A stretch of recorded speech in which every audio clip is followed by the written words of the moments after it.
Well, I want to welcome all of you today. We have a very good show, one that's going to be very interesting, one that's going to be very informative, and in some cases even very painful. And this addresses the issue of rape and incest. And so we're very happy to have with us on our show today two people who are willing to share their story, a mother and a daughter. And so we have Connie Harris with us and also Jackie Perrello. And so we have Connie and Jackie. So nice to have you with us today. And Thank you. You are from Illinois. I know, Connie, you're from Joliet and Crest Hill. And Crest Hill is where Jackie is from, which apparently these two towns are not too very far apart, One side of the street's Crest Hill, and one side of the street's Joliet. Okay, so you're that close. Yes, okay. we're that close. Yeah. Well, so good to have you here today. And as I just mentioned as we were getting started today, is that you've got quite a message to share. And I know you want to share your message and then also share a little bit about some of the importance of having Jesus in your life, and then also talking a little bit about how God is working in your lives to share this message. And so as I think about a lot of pain and brokenness, but how God has really been working in your lives to heal and to empower you to make it so that you can come on the show today and to talk about this. And so it's quite a program. And as I just off the top of my head, as I think about this subject, it's not like this is anything new. It goes all the way back to Bible times. I think about Lot. He had a couple of incestual relationships, and I think about King David. One of his sons, raped his half sister Tamar. And so, this is just awful. But then as we think about in our day to day, that we just hear, the growing number of people who, as far as incest and rape, and so much of this has to do now with, with the acceleration of so many things, such as pornography on the internet and so forth. And so we're hearing more and more of this and how many people have been victims of this. And so I just want to thank you for coming on today. And I don't know, why don't we get started by having you, Connie, just share a little bit about the background, of your story. And here again, that you're willing to share it. And I know it's not such an easy thing. Well, Mom was dating a young man in the church, and she was a young girl, and they got a little cozy. And so she got in trouble. She got pregnant, and she had me at 16 years old. As odd as it seems, my grandmother was also pregnant and had a little girl. She was married. She was born 7 months previous to me. Okay, so when Mom and him did not marry because they were too young, then she was feeling ashamed and kind of ostracized in a small community of having a small child and being unmarried. She took me and went to Michigan to be a nanny and take care of me that way. While she was away, she met a soldier. They fell in love, and she had my brother Larry and my sister Sandy. That fell apart, so she returned back home to my grandparents with all three of us. And then she went to town and worked in a bus station waiting tables. While she was there, a man walked in one day. They struck up a relationship, and he would become my stepfather. So he told her that he couldn't have any kids. And she thought, well, I'm going to pursue this, because if he can't have any, he'll love my kids like his own. So they got married, and they went to the windy city of Chicago to find decent work and wages and make a home for us. And while they're away in Chicago, he started drinking a lot. And also, she got pregnant within 3 months and realized he lied. Now there was more burden, more responsibility, and she began to beg him to come get us from my grandparents. He didn't want to do that. He wanted the family now of his little baby girl and her and him. So she took every opportunity to come see us, and meanwhile, me and my little buddy Katie, we really were rascals. We would get into mischief, and you'd find us stripping off our little sunsuits at 2 years old and patting our behinds, everything from that to playing in the flour in the pantry. So anyway, we bonded very tightly as twins. Now Mom and Woody finally decided it was time to come get us, and he relented and said, all right, we'll go get the kids. They came to get me and Larry, and they left Sandy behind at my grandfather's request and at her choice. We go to the Windy City, and now there's not a home of church and songs of Jesus in the air, because that's how my granny was. She took us to church, she told us Jesus loved us, and she always sang. Now there's drunkenness, cursing, stress, upset, screaming, fighting, and he's drunk all the time. Well, I began to wonder what happened to God that Granny talked about. But anyway, we began a life now in this terrible situation, and when I was 11 years old, he began to make passes at me and touching me inappropriately. When I was 12, he carried through on them, and the rape began. And he told me it was my fault, that I was the reason he was doing this, and I was making him hurt me. He didn't want to behave this way, but it was all my fault. If I told anyone, my mother would probably kill him, end up in prison, we'd all go to orphanages, and it would be my fault that we were there.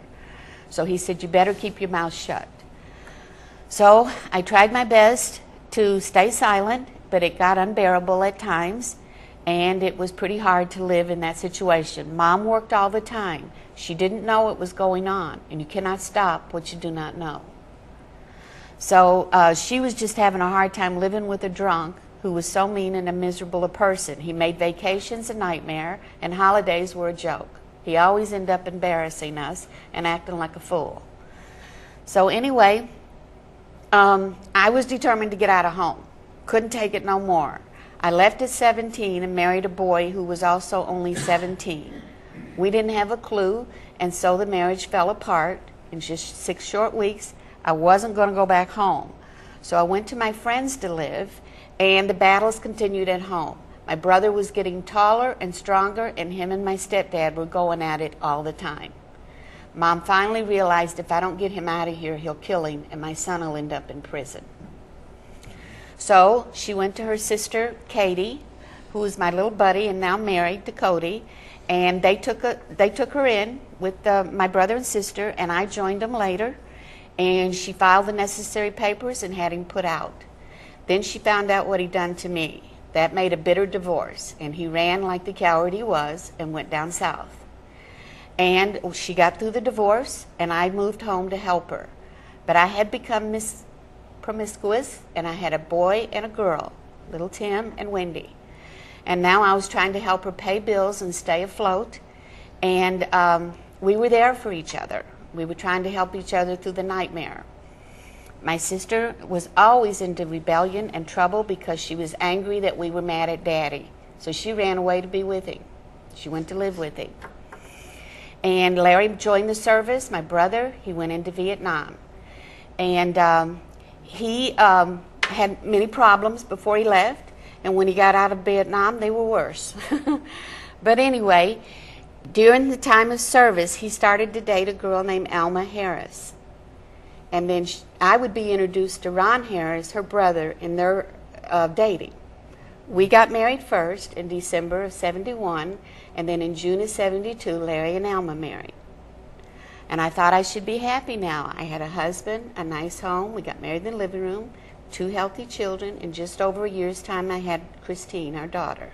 I was not happy. I was miserable. I was screaming, cursing, yelling, fighting with Ron and the kids for no good reason. Now I was the source of strain and stress in our home. I didn't know what was wrong with me, couldn't figure it out, and I didn't tell anyone except Ron and a few close family members my dark secret. Anyway, then a great crisis hit our family. My little buddy Katie was stricken with cancer. The doctors didn't give her much hope. She had 3 little girls, and they said, you need to get your affairs in order, you're going to die. So I decided that I could handle anything on me, but I couldn't handle her dying. So I went to God, and I just said, I'll strike up a bargain with you. If you help and heal Katie, I'll be a Christian. So the next few weeks, she went back to the doctors to get everything in order to make her comfortable and prepare her for death, and she was healed. The cancer was gone. Well, I was greatly surprised to realize that God was real, and He would answer a prayer that I prayed. But I put that promise on a back burner, went on my merry way. About 2 weeks later, Ron had gone out to a union meeting with his buddies, and it got about midnight. I started to worry about him. I thought, well, I'll try this prayer thing again. So I felt very much like I should kneel down to God. I went into my darkened bedroom, knelt down at the edge of the bed, and I said, would you bring Ron home safe? And then I said, oh yeah, thank you for what you did for Katie. And I remembered my promise. I started to cry. And I said, why would you want me? I'm such a mess. And Jesus came into the room, and he said, I died for you. And he said, I saw how bad he hurt you. I was there every time it happened, and every time he hurt you, and I've been standing right here waiting for you to let me come in, because you see, he's a gentleman. He won't force his way in, and I've been wanting to help you.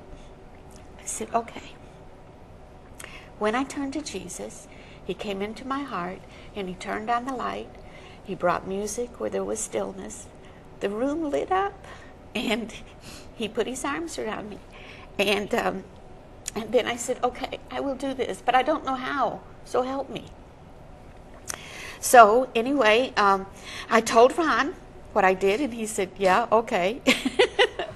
And I began to pray for the family, and 4 short years later, he accepted Christ, and I got into Bible study through Stonecroft Ministries, and I just absorbed it like a sponge. I couldn't get enough of his word. And through the Bible study, I learned to forgive my stepfather and pray for my mama. And then I started getting involved in the board of the Stonecroft Ministries, and serving on the board, and reaching other ladies, and being a part of it, and enjoying all my new friends. And then my friend come running up to me one day, and she said, Connie, they're having a speaker's workshop right here in Joliet. I said, really? She goes, we should go. I said, I don't know. She goes, oh, come on. So I told God, if you want me to go, help me get all my work done in the morning. I had a big long list, so I thought it was safe. I was done in an hour. I said, okay. So I went to there and walked in, and all these big wigs from Stonecroft were there, regional reps, area reps. And I thought, I'm way out of my league. So I headed for the side door to leave, and then my friend said, where are you going? I said, I don't belong here, honey. And she said, just stay and take notes. You can sit with me. I did. We had a good afternoon. I started to leave and go to my car, and God said, I want you to be a speaker. I said, I can't do that. He said, I know you're scared. I said, I can't do that, God. He said, I need your story. I said, I'm just too nervous. And he said, take the rod you have in your hand and lead my lost out of bondage. I need that story to help them find there's room at the cross for them. I said, okay, all right. So he helped me write the story. We submitted it to Stonecroft. They quickly approved it. And I became a Stonecroft speaker and started on my way. Well, that's quite a testimony, quite a story. And as I look at your tears, I mean, these are tears of pain, but also tears of healing, tears of joy. Yes. As we hear what has been a rather painful journey, but the thing that must always remember is that what I like about Jesus was communicating to you, I was always with you, even in these painful things. Yes. I remember reading a book once called The Courage to Heal. I don't know if you've ever read that. I think I know that book. Yeah, it's a book that kind of helps people who have gone through, well, rape and incest it's like a workbook. Yes. That helps them to work through it. But I just remember, as good as this book was, that the author had written saying, didn't really believe in God, saying, well, God, if you are real, then how could you allow this most awful thing to happen? But like you're saying, is that Jesus was there the whole time, and that he's, unlike what you had experienced, that your stepfather forcing himself on you, Jesus doesn't do that. Jesus says, I'm here, but I stand at the door, knocking gently, encouraging, but that you did open the door, to allow Christ in, and then the healing, the reconciliation. I mean, that's just amazing to be able to forgive, your stepfather. And that took a while to get there, but God told me we have to open that wound and cleanse that out and help you work past this, because I'm not going to have you live defeated and in bondage and shackles. Okay?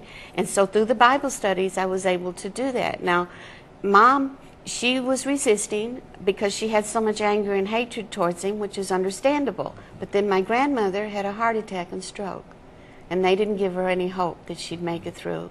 So Mom said, if you heal my mother, I will come to you. God healed her. She was totally healed. They were amazed how miraculous it came out. She lived she was 76 when this happened. She lived to be 84. Yes. Wow. And so then Mom said, you're going to have to help me forgive him because I can't. And God said, we can do that. Yeah. Yeah. Well, God says to me, you don't have to be his best friend. You have to forgive him. I said, well, then you're going to have to help me because I can't do it by myself. And do you feel, so oftentimes when we hear about forgiveness isn't so much for the sake of the one who has done this to you, but it is for your own sake. Self. Like you said, this whole rod of leading people out of bondage, but when you think about your own bondage, that's so much of forgiveness is giving this all up. Exactly, letting it go. Yeah. Right. Rather than just letting it all internalize and just really destroy you. That take you gotta, it to the cross and leave it there. That's what you have to do. Yeah. Yeah. And so, the pain that, and so I think of Jackie and, being able to come to that point of forgiving and... It took a while. She's so courageous, though. It took a while. Well, I would think so.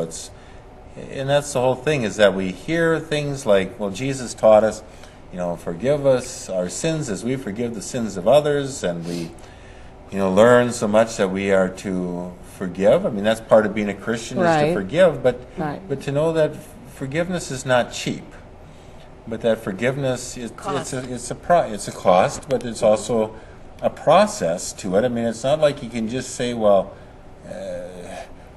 today I'll just forgive somebody that's done something terrible to you. I mean, a lot of times it's a process over the course of time to be able to work through all this to say, well, now I forgive and I really mean it. Well, fortunately for me, I lived in one state and he lived in another, so I didn't have that much to do with him. So as long as he was out of my sight, I could let it go. And then, like I said, I never had that much to do with him anymore. And remember, my sister ran to be with him. And that was his little princess. He'd always been good to her in the coming up years. He raped and molested her, too. Oh. Yeah. And later in years, we found out my brother had tried to kill himself on Christmas night of 1996. Mom and I went to the hospital, and we found out he had molested him, too. And that's why he said he didn't deserve to live. He didn't deserve to survive Vietnam because he was worthless and God could never want him. Just how this destroys your person and Exactly. your self-esteem and your worth. It does, right. It destroys everything, really. It does. And then you think, too, where I was, I lived in this house and I didn't know this was going on. And I'm thinking, now how could you have been so wrapped up in trying to keep the kids safe as I could under the circumstances? He never beat them. No, he wasn't. That wasn't his thing. But he was mean to him physically and emotionally and verbally. He abused them. Always degrading us. Right. Always telling me and my brother we were worthless, we'd never amount to nothing, and that we were not welcome there. He didn't want us there. And it's really hard to focus on anything else but trying to get out of this situation, which I was trying to do. Right. And I kept thinking, the kids are growing up. I don't have to be here forever. And then when I found out what was going on, I thought, this is coming to an end right now. Yep, He's and out she of here. threw him out.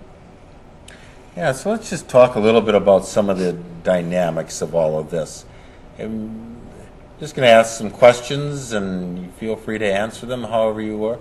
But would you say that are people who are into incest, as far as the people who are doing this kind of a sin, is it just a certain type of a person, a certain class of a person, or do you find that this is something that goes throughout any kind of a social class, I any think kind of it a does. person? Yeah, I it's not think like it it's not like, well, like we can recognize somebody on the street. There's somebody who's a rapist or somebody don't who's an think incest. so, Yeah, no. I think it does transcend all social All classes, classes and everything. I think anything that personalities. right, I think it does. I think it goes through all of them. It's not something that you can. It would be a lot easier to point out if it was a certain type of a person. You could say, well, that one you won't have anything to do with. That's a pedophile. Right. But you can't discern this by looking. Some of them can be so nice. Yes. And just so charismatic, but underneath they're just as bad as the rest of them. Right. And my husband told me once that he worked at this job, and the police marched in one day and arrested an engineer. And everybody was shocked, and he had molested most of the children in his neighborhood. And they hauled him off to jail. So that's why it's such a secret. It's like a house or a family secret. Sometimes it's so secretive that a lot of people in the house are not even aware of it, like in your case. Exactly.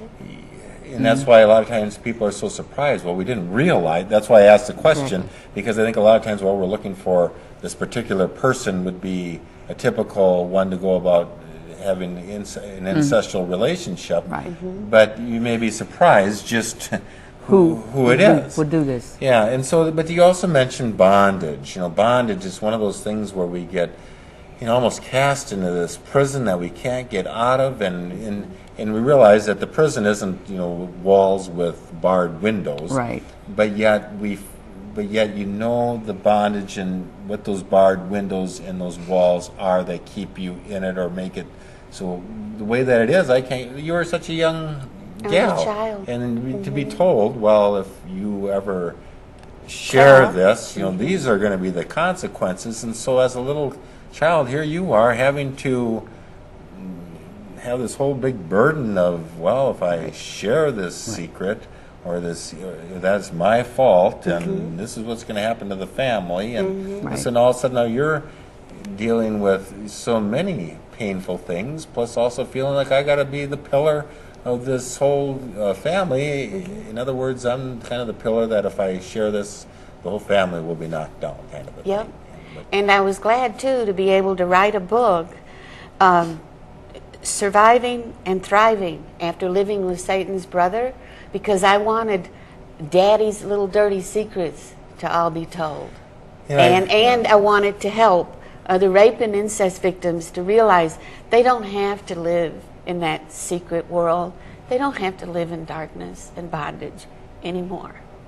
Yeah, so to be in this and knowing and so that's part of it, is recognizing all of the sick dynamics of this, and you already mentioned some of it. Right. Are there any other sick dynamics that people should know or recognize to say, or maybe there's people who are watching saying, yeah, I'm in this right now, and boy, and they are sharing just what it is, and having the courage to be able to say, I'm not going to put up with this anymore. Because, when you think of forgiveness isn't cheap, as we talked about. Right. And forgiveness is giving up your right to retaliate.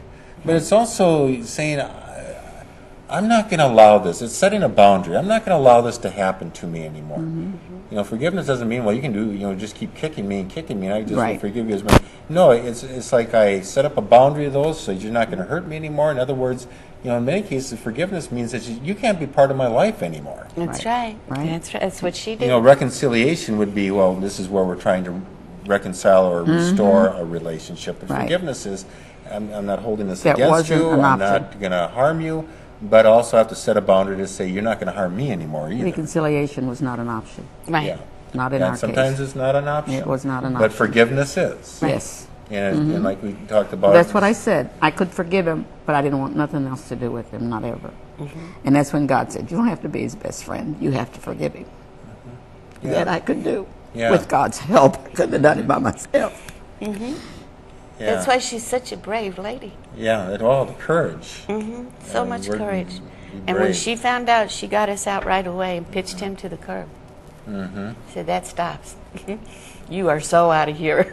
Yeah. So as far as, I would think that over the years for both of you, just all of the compacted pain and hurt and issues and having to try to start somewhere to get all of this out and to have like a catharsis, and that's one of the things that you mentioned is that it hasn't been published yet, but you are in the process of writing a book that'll be entitled How to Survive and Thrive After Living with Satan's Brother. Yep. And so bringing up all of the issues of of incest and rape, Right. and then also the power of Christ working in your life.